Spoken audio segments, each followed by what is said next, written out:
to poison. For instance, we found rodent waste in one of the tins here. And as you can imagine, that's not good for human consumption. So we are not happy. We are going to make a follow-up. We are going to heighten, and we're going to come back because the inspectors have issued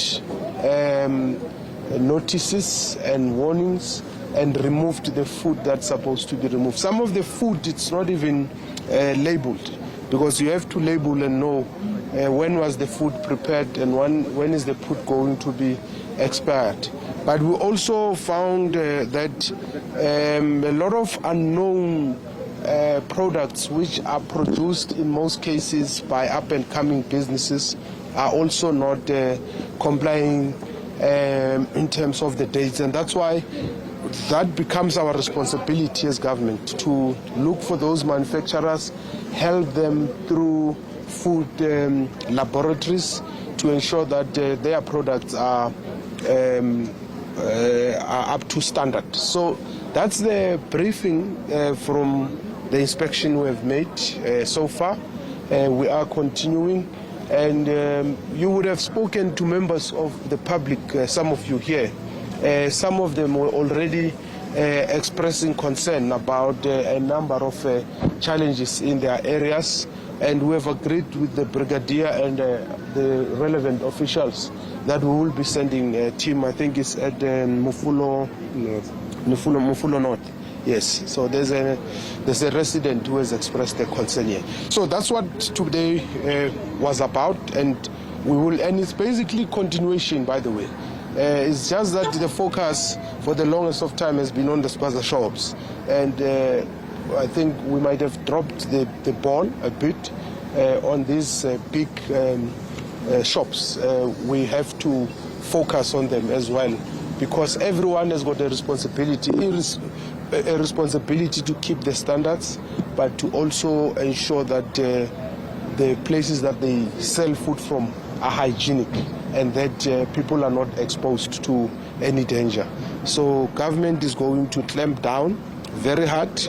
We are going to put more pressure. We're going to put more resources. And before we came here, Brigadier Shiburu was briefing us that at least in his station is one of those few stations that does not have a problem of resources. And one of the reasons why is because they were given I think additional forecasts just now, and you will know that the Gauteng provincial government has spent a lot of money availing more than 200 cars to the police, and we have said that we will put resources at the disposal of the police to help them fight crime, and we are happy that the efforts that we are putting are yielding results, and we are even getting responses and feedback from the people who are at the coalface of fighting crime.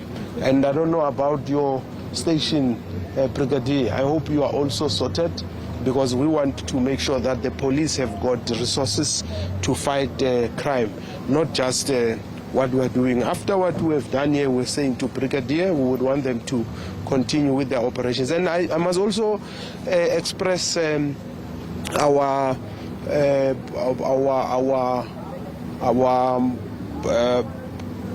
think I must express our gratitude, yes, gratitude towards the leadership that has been displayed.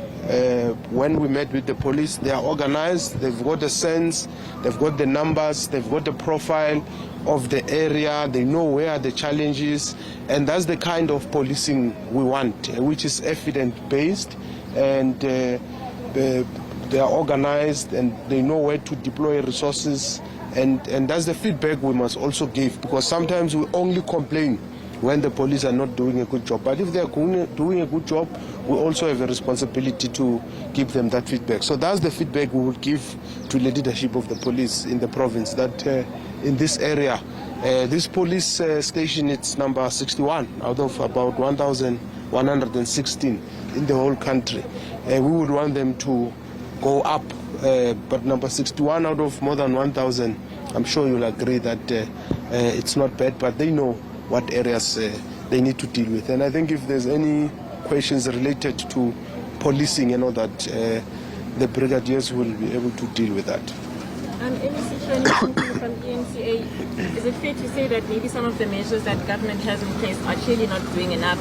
They're not scaring people enough. If we're still finding the rat droppings, if we're still finding that there's dirt, if you're still finding that there are expired products, especially given that children have died? Well, I know that government is always accused of all sorts of things, but what I can tell you with certainty is that we are taking this process seriously, and that's why we deliberately, consciously decided that we are going for the big guys now, not just for the small guys, because for the longest of time we have been going for the small guys and not paying attention to the big guys as well. So government is putting resources, as I've said, to the police. We've got inspectors that we're with here, want to increase, but society and those who are running business have responsibility as well to ensure that they comply to the laws of the land. But most importantly, I just think it is unfair, and it's I think disingenuous for those who run businesses to expect to make profit and not care about the lives of our people. I think it's selfish and greed at its best, if I have to say that, in defense of the work we are doing, and it will never be enough. We have to always do more, and we have to be given feedback by the media, the citizens. We always have to do more. We will never come to a point where we believe that we are doing well. We must always be under pressure, be put under pressure by the public, by the media and everyone. We have to make sure that things work in our country. Will you be closing any of the places down or taking that sort of action? What action are you actually going to be taking? Well, with some of the findings, they don't qualify for the closure, but there are weaknesses which we have raised with them, and they have agreed that they're going to attend to them, and there will be a follow-up by the inspectors. And if we had found that the shops are not in good condition to be operating, we would have definitely closed them down. There are few products that we found on the shelves which have expired, and we have removed those, and the inspectors will have a follow-up as well. It's just enough. I've just dealt with the issue now. Maybe if you listen to a recording, you've got my answer. Children have died, so is it enough that you say, you come here, we are here with the leader, you put these restrictions, children have died again, and you put what you put in place, but you're not closing the place down? What actually does happen after this? Yeah, you see, this is not a PR exercise, and it's not a populist exercise, and that's why you can't close a shop that has got 1,000 products and only 1 or 2 products are not in good.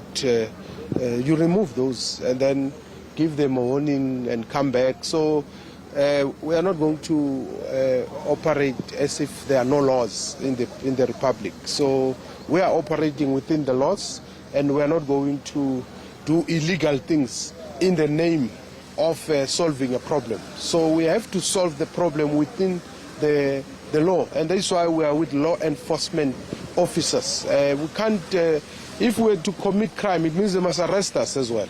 So how do we commit crime when we are with the law enforcement officers? So what we are doing is within the law, and we are going to follow up, and definitely we don't want unfortunate incidences that we have seen in the last few months where people lost their lives, especially our children. So I'm just interested in the rodents droppings. Did you perhaps get a chance to ask You are from? The droppings. You are from? The Daily Maverick, sorry, yes. From Daily Maverick. The droppings. Do you perhaps get to ask them what they use to control the rats? Well, yes, we did, and they said they have got a company. I think Bidvest is a company they're using. for dealing with pest control. Yes. So at that point, there was no any indication that they are using aliperima, if that is the question. But the inspectors are actually dealing with that. Zuki from Newsroom Africa. MEC, if you could just tell us, one would say these raids are a necessity, but also in terms of enforcing, balancing enforcement with education, what are you doing in making sure that all these stores or food outlets comply with the regulations, and also they make sure that people buy food that is conscious of it? That's a good question. We should not wait until things get out of control. And I think that's what we are working towards, and that's why the work of the inspectors, they are there full time, but you've got agencies like the Provincial Consumer Affairs, the National Consumer Affairs, and we do go to schools working with the Department of Education to promote. We produce pamphlets to explain to people, don't buy food that are not labeled, they don't have expiry dates and all that. And we will also ask the media to work with us in making sure that we promote a proper handling of food, and then we educate as many people as possible, and we use all platforms that we have at our disposal.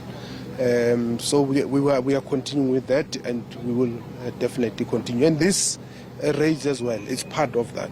It's part of that because you also must teach the people who are running businesses that they've got a responsibility. So it's not a favor for them to sell goods that are good for consumption. It's a responsibility because people are paying their hard-earned money, and they must provide a quality service. Don't you think that's judging by this? Okay, that's Gauteng's Finance and Economic Development MEC Lebogang Maile out there at the Spaza Shop blitz. And his message is simple, actually. He says they will clamp down on Spaza shops that are not adhering to the regulations there.